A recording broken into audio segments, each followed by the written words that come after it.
اهلا بيك يا صديقي الاهلاوي في حلقه جديده هنتكلم فيها عن مباراه الاهلي وسموحه، وهنتكلم في بعض النقط كده اللي حصلت في المباراه. انا طارق العدل ويلا نخش في التفاصيل. باختصار كده مباراه النهارده كانت مباراه نقول جيده المستوى، يعني ما نعرفش نقول ان هي احسن من كده بشويه. اللعيبه يعني قدمت المطلوب، كسبنا الماتش 2-0. اداء بعض اللعيبه عليه علامه استفهام لسه زي ما هو، اصابات بالجمله، انا ما اعرفش بصراحه ايه حظنا في الاصابات دي.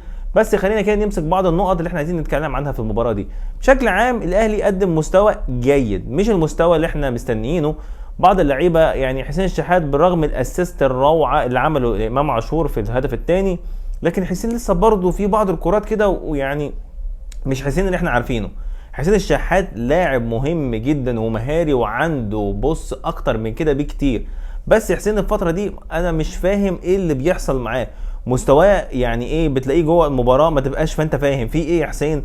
الفرصه سهله، باص على طول، اعمل على طول، لكن الكوره ساعات بتقف تحت رجله كتير. بس نرجع ونقول مش مهم، يعني كسبنا 3 نقط.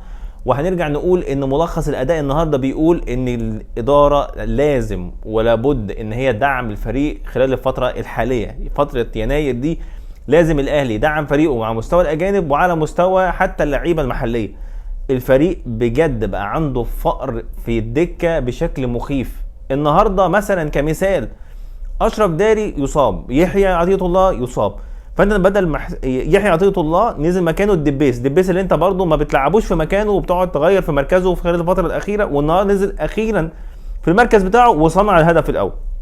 فبرافو كريم الدبيس، النهارده قدم اداء كويس جدا وعمل فعليا، يعني نزل سد مكان يحيى عطيه الله وصنع الجول. وفعلا كريم النهارده برافو عليه.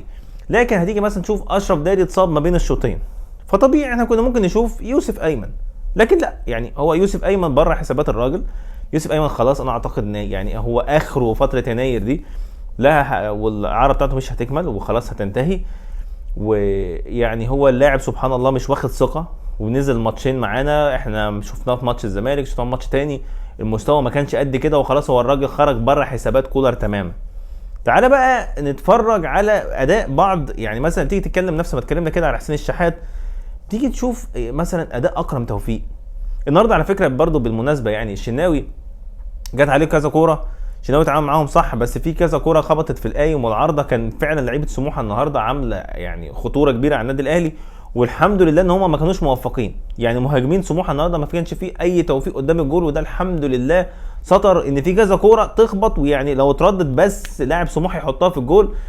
فالحمد لله المباراه عدت بشكل يعني ايه حلو على الشناوي. والنهارده كنا يعني مستنيين ان شوبير هو اللي يلعب مكان الشناوي، لكن طبعا اختيارات كولر مش هنقدر نتكلم عليها، خلاص الشناوي هو الحارس مرمى الاهلي النهارده. في البعض بيقول لك ان ده ظلم لشوبير، بس يا جماعه يعني هو الشناوي مستواه نازل، بس يعني الانتقاد برضو ده كتير ساعات بيكون صعب على اللعيبه.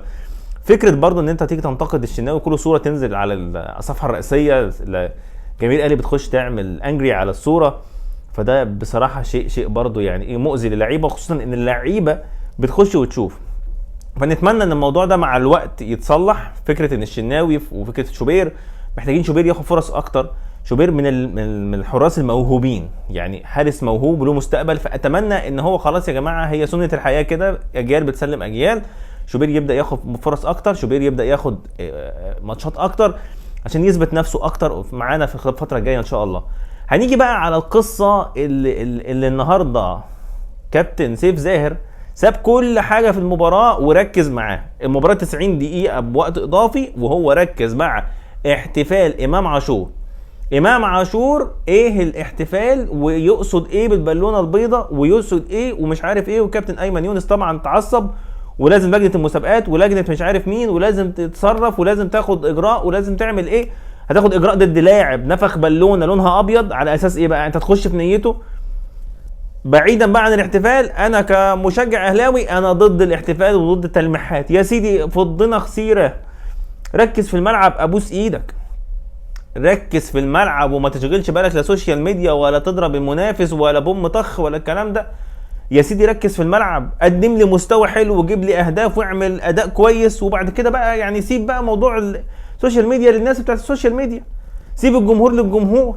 ملهاش اي لازمه اللقطات المستفزه دي، ملهاش اي لازمه البالون يا سيدي. ممكن ما تقول لي انا مش قاصد، بس يا عمي والله ما ناقصاك، يعني سيب الدنيا ماشي. انت لسه مستواك مش ثابت، والجمهور ساعات الاهلي بينتقدك بسبب ادائك اللي بينزل شويه في بعض الماتشات الاخيره. ما كانش ليها لازمه اللقطه دي، وتركز كل الاعلام تاني يضغطك تاني، وامام عاشور يقصد ايه من البالونه، بعد ما نفخ البالونه فرقعها برجله وداس عليها، وده ما يصحش، وده الفارس الابيض، دخلتنا في قصه ودخلت نفسك في قصه انت في غنى عنها، انت في غنى عن كل الكلام ده. ما علينا، بس يعني برضه هندافع عن اللاعب بتاعنا ونقول لك ما في لا لجنه مسابقات ولا لجنه مش عارف ايه. هو اللاعب عمل احتفال، قلد يا سيدي لاعب اسمه ايه تشيلسي المهاجم بتاعه، او بليهي، يعني ايا كان، شوف انت عاوز تاخدها ايه. هي في لعيبه بتحتفل بيها، لعيب بتاع تشيلسي مهاجم تشيلسي، او البليهي في السعوديه يا سيدي، شوف انت عاوز تاخد مين. هو قلده وجاب بالونه بيضاء لون التيشيرت بتاع لون الشورت بتاع الاهلي، مش لون لون يا سيدي الحته البيضاء دي، مش انت بقى هتبقى عايز تاخدها على نفسك، خدها مالناش دعوه، انا مالي. انت عاوز شايف ان هو يقصدك انت وبينفخك كبالونه يا سيدي، اهلا وسهلا، بتاعتك مالناش دعوه. فدي قصه تانية بقى. بس انا نصيحتي لامام، استغنى عن الكلام ده. انت النهارده عملت مباراه كويسه، ساعدت فريقك وجبت جول حلو، وادائك كان كويس في الملعب، والبدني بتاعك كويس، في بعض الكور كده كنت انت فيها اناني شويه، بس ما علينا، ادائك بالمجمل حلو، وخدت راجل المباراه. يا سيدي ايه اللقطه دي، ملهاش لازمه. كان زمانك دلوقتي جايب جول ورحت احتفلت مع جماهير الاهلي وسقفت او عملت حاجه، وبعد كده خدت راجل المباراه، والكل هيتكلم ان امام عاشور عمل اداء كويس. كل ده هيسيبه، يعني بص يا امام، كله هيسيب كل الاداء اللي انت بتعمله ده، وهيركز مع ان انت نفخت البالونه ولونها ابيض، فده مش عارف اهانه الرموز البيضاء، وللقلعه البيضاء، القلعه الثانيه في مصر واكبر مش عارف ايه في مصر. دخلتنا بقى في قصص دي، بس يعني ايه، طنش، ما علينا. نرجع تاني بقى المباراه بشكل عام. سموحه ما عملش بس شويه الفرص اللي جت، نفس ما قلنا في البدايه، اللي جت في العارضه والقايم، وما شكلش اي خطوره على النادي الاهلي. الاهلي كان بيلعب يعني الاداء اللي هو عارف الاقتصادي، خلاص انت لعبت وجبت الجولين، فقفل بقى الماتش وما عادش فيه حاجه بس يعني في نقطه بقى هنا، ان الاهلي يوم 7 يناير 2025 جه في الشوط الثاني بيلعب بكل اللعيبه، وما فيش ولا واحد محترف ما عدا وسام اللي احنا مش بنعتبره محترف، الراجل فلسطيني هو زي المصري بالظبط. الاهلي بيلعب الشوط الثاني في بطوله الدوري يوم 7 يناير 2025 بدون ولا محترف. دي اعتقد ان هي ممكن تتبروز، ويعني لازم الاداره تتصرف في الموضوع ده. سبحان الله، هو نصيب وقدر النهارده ان يحيى عطيه الله واشرف داري يتصاب ويطلعوا، وبالتالي ما فيش حد عنده على الدكه ينزل، وما عندكش محترفين. في انديه تانية يعني بيفكروا يعاقبوها عشان نزلت اكتر من 5 لعيبه محترفه في المباراه. الاهلي محتاج ان شاء الله في فتره يناير دي ان هو يعمل صفقات بعيار تقيل. الاهلي محتاج محترفين، المحترف يوزن من المحلي 3-4، مش المستوى اللي هو زي بيرسي تاو، مع ان بيرسي تاو انا ما اعرفش يعني الراجل ده فيه ايه اللي حصل له، سبحان الله، هو خلاص يعني مستواه ما عادش مع الاهلي، ما عادش جاي، فخلاص يعني شوف له هو حاجه تانية. الاهلي محتاج محترفين ينزل يكون قد المحلي 3-4 مرات من الاخر كده. هو ده اللي لازم يحصل الفتره الجايه. فكره بقى ان انت كمان عندك فكره المحليين، انت محتاج تدعم يعني صفوفك بلعيبه محليه خلال الفتره الجايه، واللاعب يكون في كل يا جماعه بيراميدز والزمالك كل واحد عنده من لعيبه في كل مركز قد كده.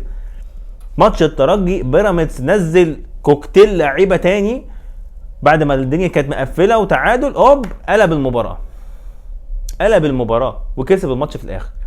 انت محتاج في كل مركز اكتر من لاعب هيخلق تنافسيه، ويخلي عندك على الدكه في اسامي تعرف تغير الماتش. انت النهارده وسام لو اتصاب ما عندكش الا كهربا.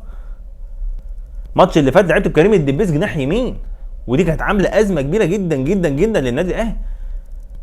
فهي انت بجد يعني حقيقي اداره الاهلي عندها لازم وضروري في يناير، مش في ابعد من كده، في يناير تدعيم. اي نعم انا ما عندناش سامعين اي اسامي دلوقتي لا محلي ولا محترفين، بس نتمنى ان ده يكون يعني ايه في الغرف المغلقه بقى، نفس ما بيقول خلاص بقى غرف المغلقه. الاهلي دلوقتي بيعرف يجيب صفقات وبيقفل على نفسه اوكي كده هنبسط وهكون فرحان. مش عايز اسمع اسامي، فاجئني بتيك تاك حلوه كده وكل صفقات تنزل عليا.